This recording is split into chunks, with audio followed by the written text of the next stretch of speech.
Hey folks, we're up here in New Hampshire today, and a good friend of mine has offered to loan me his Mossberg 930.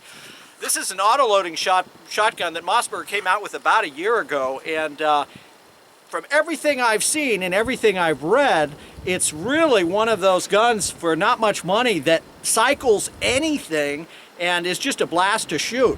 So we've got some steel out here today and we're going to shoot it, and actually what I'm going to do is I'm going to test it with a number of different types of rounds. So I've got some 7.5 birdshot as well as some buckshot and several different manufacturers of buckshot. One of the things that often happens with auto-loading shotguns is it will have a preference for one type of ammunition or another. From what I understand about the Mossberg 930, it does a great job running just about any kind of shot shell that you run through it, and is able to put pretty much whatever you want to run through the gun, run through it and continue to cycle. The other advantage from an auto-loading standpoint is the fact that you're able to get hits on target quickly without having to do anything in terms of manipulating or actuating a pump. Now there's a benefit to that and there's a curse to that. If you've got some kind of malfunction on an autoloader, unlike a pump, you've got to bring the gun to a situation, work your action back, open, clear that out, and then run the gun forward by dropping the bolt forward. So that isn't the case with a pump shotgun, obviously, because we're working that action and that will usually eject a round. However, most of us are not going to be shooting a shotgun for 100 rounds or something. If we're using it for home defense or personal defense, we might shoot, the capacity of the gun, and hopefully we would have dealt with the threat by that point. And if we have to go continue speed loading and sticking more rounds in there, we're probably in a world of hurt. So enough talking, we're going to start shooting and give you a perspective on what it looks like.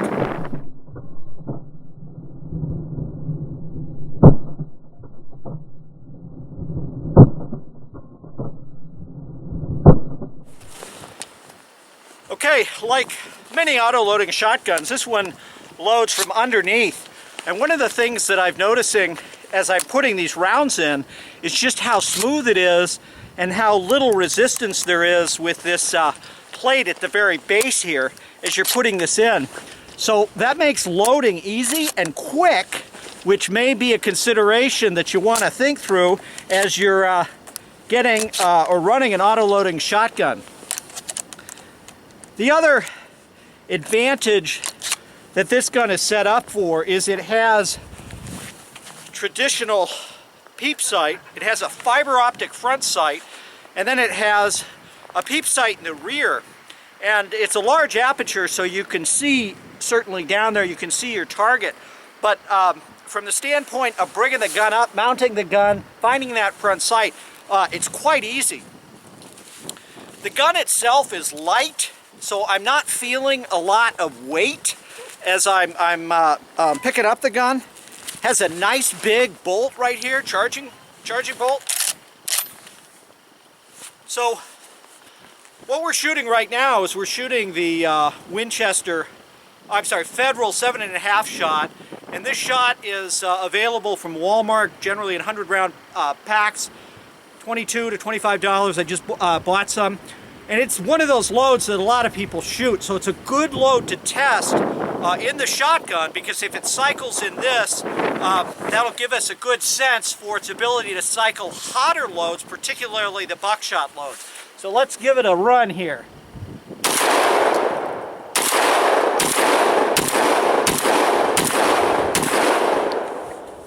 Very soft shooting. Obviously it's a 12 gauge, so it's coming straight back at you. But what I was seeing with that fiber optic front sight is as the gun came down, I was able to immediately put that red fiber optic front sight right back on our piece of steel down there. I wasn't shooting too fast, but you could see I had a nice, good cadence going, and we will try to do some stuff with our timer to give a perspective on just how fast you can shoot it and still get accurate hits. But as you can see here, our bolt locked open. We had no problems feeding or cycling. And again, from an auto-loading shotgun, that is really what you're looking for. I'm going to shoot a couple more of those rounds and one at as fast as I can. I'll get our timer going, and then we'll use some other ones just to get a perspective of what it looks like as we move the camera around a little bit. We'll also get some point of view video to give you a sense of what it looks like as the operator standing behind and looking down that front sight. Okay, our wind is really starting to pick up now, so if you lose some of the audio, it's just because we're getting a lot of wind across the camera here. What I've done is I've loaded the gun up now to its maximum capacity, which I believe is 7 in 1. You can count the shots as they go off. And I'm going to try to shoot as fast as I can, and we'll actually put a timer on and start that. I do have steel downrange. I'm shooting 7.5 shot, so I'm just trying to get them basically on the plate or get the plate to ring to some degree. So let us get our timer. We'll fire this up and see what it looks like.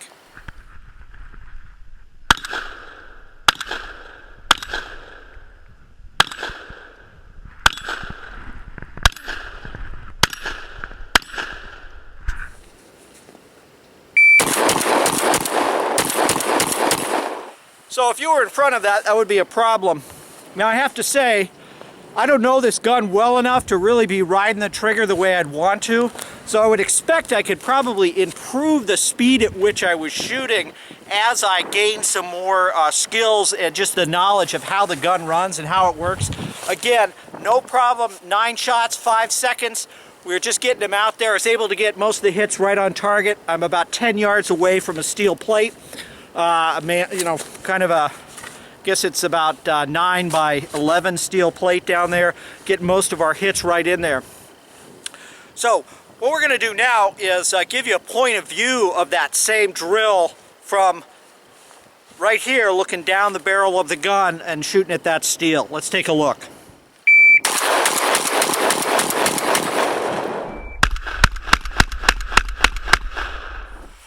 So the section that I just shot, the point of view that I just took a moment ago that you're seeing right now, or just preceding this little bit, shot that in 2.49, so we had 9 shots. And my split times were about 1/3 of a second, so almost as fast as I shoot, well, actually about the same size that I shoot pistol at. So some of the splits go from about 1/4 of a second up to about 0.3, so we're getting quick hits. Again, cycled everything we threw at it, and now what we're going to do is we're going to move to some buck, and what I'm going to do is I'm actually going to mix and match. The hardest thing for any shotgun, auto-loading shotgun, is when you use different rounds in sequential order. So you may get one group that has much more velocity and something with a little bit less. And it's nothing on the front of the gun, but with some auto-loading shotguns, they can be sensitive to this. So we're going to try this right now and see how it performs. My expectation is it's going to eat all the ammo we give it. So let's try it. So as I mentioned, we're going to try several different types of ammunition. So we've got some Federal Classic, we have some Silver Lot, and we have some Estate tactical SWAT load, so to speak. I've set up the most difficult test because what I've done is every other round is a different type of shotgun, so I believe I have 6 rounds loaded in there. I didn't pay any attention to which was which. Once we have, and if we have a failure, we'll stop and take a look. But what we've done is we've got mixed and matched 6 different rounds in an auto-loading shotgun. This should really test the gun and see what whether or not it can process it. So this should be fun. Let's give it a shot. Okay, so here's our test. We're just going to fire them and see what we get.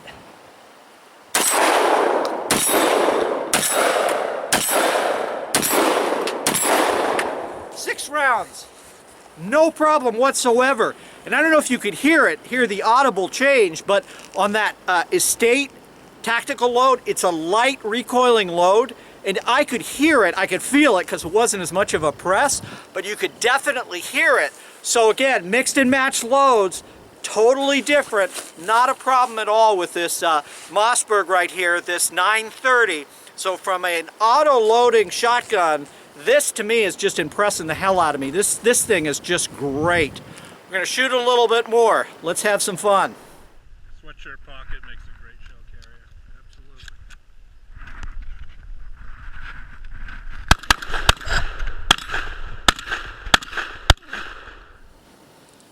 Okay, last perspective from that position right there. Got to the cellar bullet. This is somewhat jacked up buckshot, and we're just going to shoot it. And the reason I've moved the camera there is to give you a perspective of the recoil, which frankly is modest. And again, that's one of the benefits of an auto-loading shotgun, is that gas action is bleeding some of the impact off versus a pump, which is really coming straight back at you. So